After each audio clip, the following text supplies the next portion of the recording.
my point in sharing all of that is that it is well worth the stay. Before we're born, and there's certain things we plan, right? The process of planning our life is, it's a pretty profound process. We choose our soul contracts, which are relationships, our parents and kids. And I always say, it's not like somebody gets pregnant in Texas and you have a group of souls going, hey, somebody's pregnant in Texas, who wants her? That doesn't even make sense for it to be a random thing. We choose our soul contracts based on what our needs are for growth.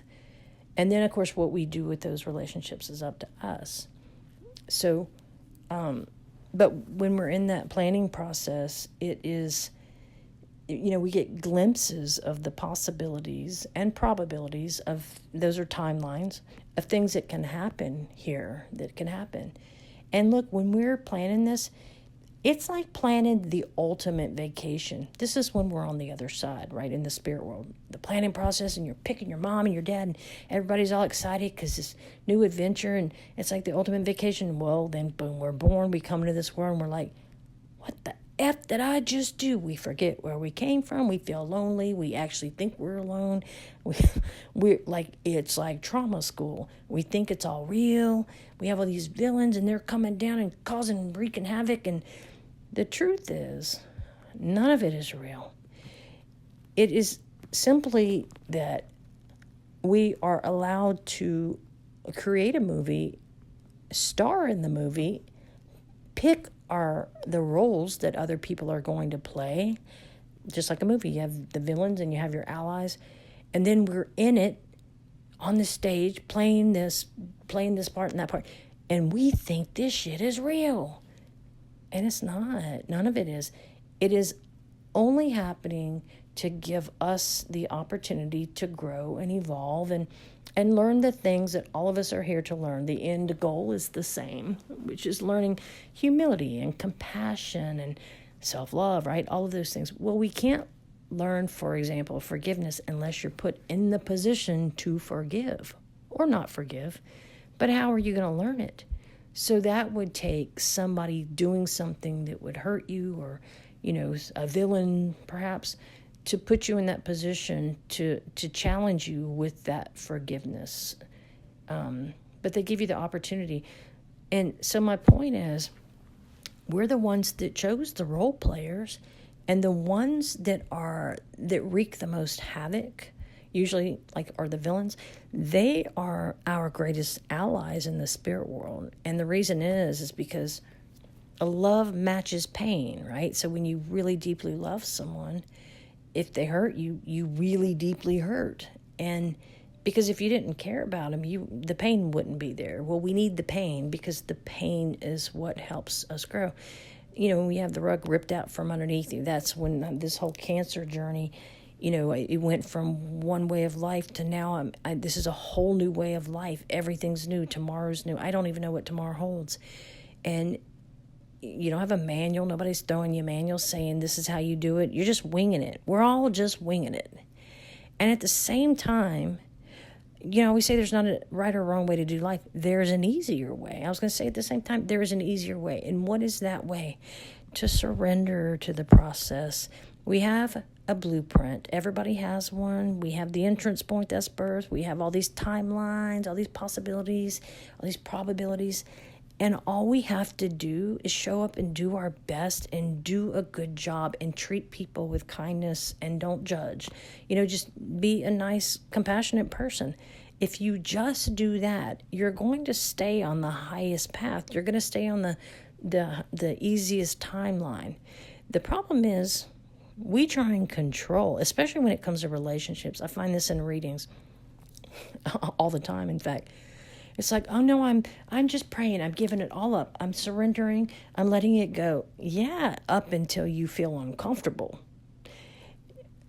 Now you want to control the relationship path. So instead of letting it unfold, you go on every single app there is, and you're dating every single nice guy, bad guy, jackass, thief there is, and then you're complaining about it, and you don't understand why you keep attracting quote unquote losers. And I'm like, you know what? Because you're sending out the frequency of desperation and you're just getting that back. My point is, there's a plan in place, y'all. If you're supposed to be in a relationship, it's going to unfold, and it will unfold in an easier way if you get out of the way. And it feels better, right? So my point is, we don't have to control. Now, we do have universal laws, and one of them is the law of action, which means if you want to change jobs, for example, well, the job's probably not going to be dropped in your lap by a Amazon drone. It may be. I mean, that could be a thing now. But my point is, there's action so that you can take, right? So go out, apply for different jobs. Now, here's the key. If you apply for 10 different jobs and you don't hear back from any of them, that means it's not time to make the change. If you only hear back from one, that means that's where you're supposed to be. My point is that if we all lived in that way where we trusted that there is a plan in place, and if we just show up and we just try and do good in the world, then things are always going to flow. Resistance, when you run into resistance, that's a good thing. That means, go the other direction or change how you're doing it. So like if somebody's trying to buy a house and the inspection fails and then it fails again and the purchase agreement falls through, and then they're doing everything they can to try and make this happen, then, and I'm not going to say you don't try, but what I'm saying is when you get slapped in the face not constantly and you're just totally running into a roadblock, that is resistance. That is good. It's good because it's a form of protection. It lets you know that, nope, that's not where you should be. That could be the money pit house. So you have to trust that there's always guidance. Every single one of us has guardian angels and spirit guides. They all work together. They have different roles. Angels are, they help when we're born. They help when we die. They help to protect us. For example, if we're not supposed to die in a wreck, they won't let us die in a wreck. But they protect. They have an important mission. When I have an angel come through in a reading, they come through very strong. They come through right behind me. They're very, very tall. And it's usually for an extremely important reason that they would come through. It's like they're all business. This is their job. This is what they agreed to. This is their role, and they take care of things. They've never lived on Earth. They're not from Earth. So for people who don't believe in aliens, but they believe in angels, just FYI, they're the same thing. They're not from here. I mean, truly, they're not. They're light beings. They're not human. So spirit guides have actually lived on Earth.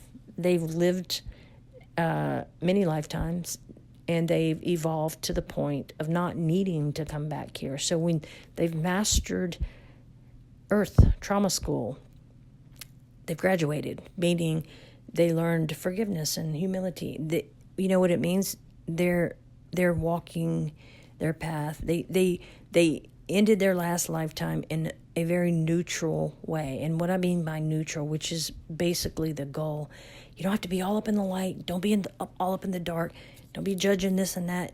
When you can come to a place where you're in right relationship with everything and everyone, and you're not triggered and you don't get pissed off at this and that, even the news and what your friends are doing, but when you can just kind of like be an observer of the world and recognize it for what it is, which is school, But when you can walk that path in a neutral way, you've pretty much mastered it. I mean, there's not a lot more to gain from being here.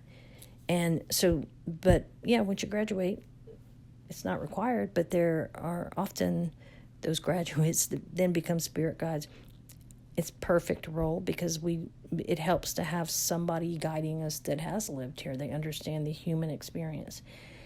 We have more than one guide, and everybody has them, and they have different roles. We have a primary guide. Lola's my primary guide. She's my best friend. She's my go-to. I talk to her nonstop. Even when I lose my keys, she's so good at finding lost objects too. But she is very patient. She's Native American, very, very wise.